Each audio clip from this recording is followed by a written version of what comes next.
5:30 বাজছে। এই হলো তোদের একটা ইয়ে। বাইরে থেকে লাগিয়ে দিয়ে আসতে হতো। বাইরে থেকে তারা দিয়ে আসতে হবে না?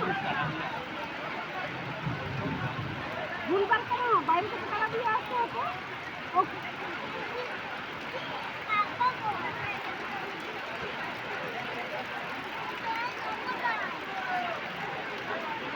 এখন এত লোক ডাকছে, ফোন করে করে ডাকছে। ফোন করো, আমাকে না। কি চেক করো? কৃষ্ণ